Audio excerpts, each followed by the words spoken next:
information, so my address, your address, the amount of Bitcoin that I'm sending to you. And with this information, it's gonna create a hash. It just goes through a simple hashing algorithm that makes a code out of this information. And this is added to this log. Whatever amounts that happen within these 10 minutes, basically is considered a block.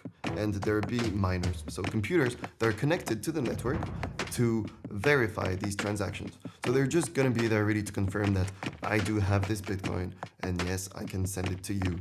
And that after that, I no longer have this Bitcoin, and you have the Bitcoin. So very simple kind of work. But all of these computers are connected to the network, and they're in competition, fighting for who confirms the block. Because whoever confirms the block and verifies these transactions will be rewarded in Bitcoin from two sources. There'll be a transaction cost. Simply, if I send you Bitcoin, then I pay a certain fee to the network. This fee will be redistributed to miners. And also, right now, there is an emission of new Bitcoin. So today, it's at 6.25 Bitcoins per block. And if I, as a miner, am able to confirm this block, I will receive 6.25 Bitcoin. It won't happen every time because there's a big competition of miners. 6.25 Bitcoin per block every 10 minutes. That's quite a bit, especially if you think of the price of Bitcoin today. Bitcoin is built in a way, there's an entire incentive scheme that has been thought out by the creator of Bitcoin that goes all the way to the year 2140 or so. Which is that the amount of Bitcoins that are produced will be divided every 4 years by 2. So if I'm a miner, today I make 6.25 Bitcoin per block that I confirm.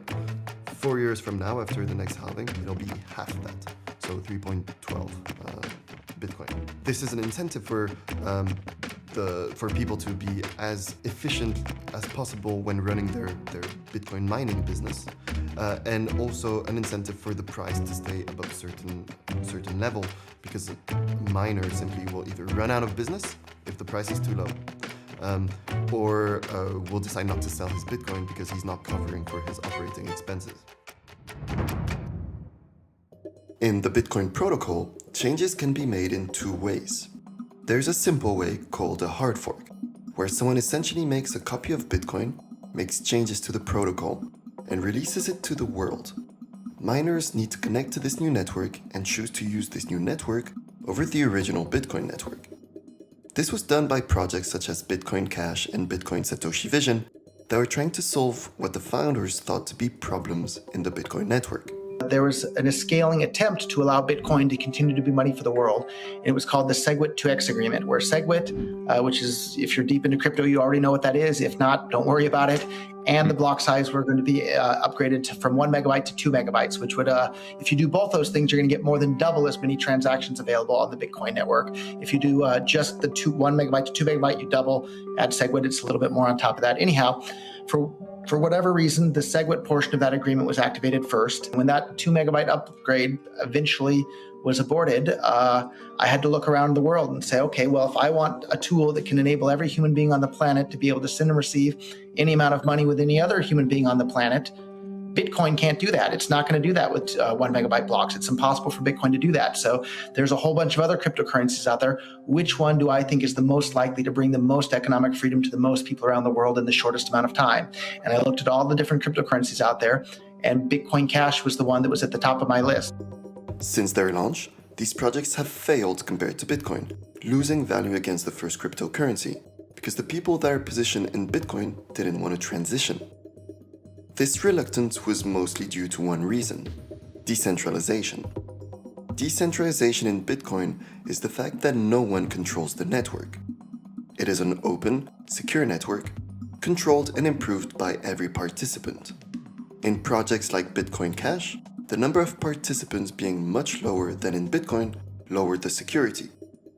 Bitcoin Satoshi Vision is a great example, as it was the victim of a 51% attack in 2021. A miner's performance is based on the amount of computational power they have, and this is usually referred to as hash rate or hashing power.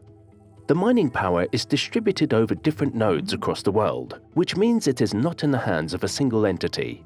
At least it is not supposed to be. But what happens when the hash rate is no longer distributed well enough? What happens if one single entity is able to obtain more than 50% of the hashing power?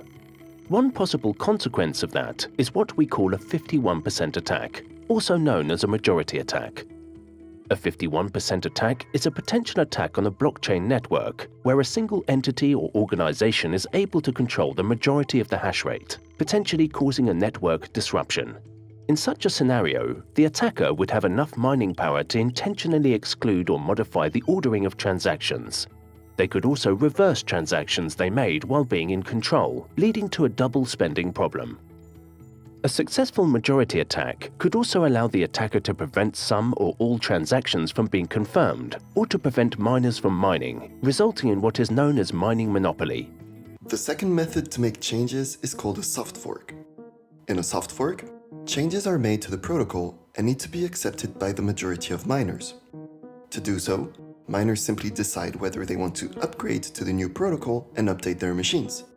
And eventually, if approved by the majority of miners, at a predetermined block number, the changes will be made official, and this is how miners will verify blocks from that point on. Unlike many other protocols, every change that is made to the Bitcoin network needs to be backwards compatible. This means that if someone holds Bitcoin, their Bitcoin will still be valid after the changes.